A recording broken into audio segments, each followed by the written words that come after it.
بكل تفاصيل النهارده هقولك ازاي النهارده نعمل الجمبري المقلي بتاع المحلات بكل تفصيله صغيره، وهتفرق معاكي جدا في الطعم والقرمشه. نشوف مع بعض الطريقه. معانا هنا الجمبري بتاعنا احنا غاسلينه كويس وشايلين الحبل الرمل بتاعه.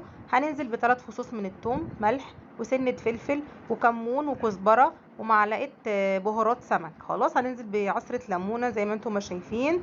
خلاص حبيتي تضيفي نص تاني، انا ضفت كده نص بس ما صورتهاش. هننزل بمعلقتين خل، وهي دي تتبيله الجمبري يا جماعه. هنسيبها في التتبيله شويه وهنرجع لها تاني. معانا هنا كوبايه من الدقيق وهننزل عليها بمعلقتين من النشا. هننزل بمعلقه كركم ومعلقه بهارات سمك زي ما انتم ما شايفين. وهنبدا نخلط نقلب كل المواد الجافه دي، ونركز في التفاصيل اللي جايه دي عشان مهمه جدا في طعم الجمبري معاكي وقرمشته وازاي الكفر معاكي يمسك. هنبدا نمسك الجمبري بتاعنا وهننزل بيه في الدقيق بتاعنا زي ما انتم ما شايفين بالخلطه بتاعتنا دي. هننزل بقى بيه كله كده وهنبدا نغلف كل الجمبري بتاعنا. نركز بقى في اللي جاي عشان مهم جدا. احنا طبعا هنطلع الكلام ده دلوقتي على مصفى عشان ننزل اي زيادات من الدقيق.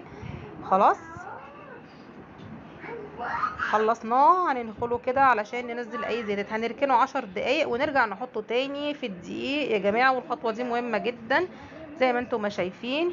وهنبدا نغلفه كويس، وبرده هنطلعه على المصفى علشان لو في اي زيادات من الدقيق تنزل.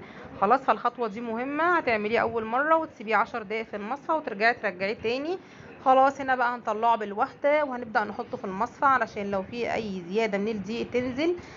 خلاص مهم اهو بقى اللي جاي ده يا جماعه في زيت سخن جدا، وهننزل طبعا بالجمبري. والجمبري طبعا بتاعنا ما بياخدش وقت على النار، بمجرد 3 4 دقايق والجمبري هيخرج. وطبعا زي ما انا ما هقولك دلوقتي الجمبري ما يطلعش على منديل ابدا. عايزه تطلعيه طبعا في المصفى زي ما انا برضو ما هطلعه.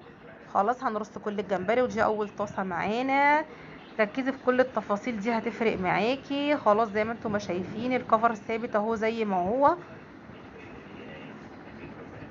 خلاص مجرد بقى ما هنطلعه كده مع بعض زي ما انتم ما شايفين بالراحه كده، ما خدش معانا اي وقت. وهنحطه في مصفى زي ما قلنا، مش هنحطه طبعا على مناديل ورق.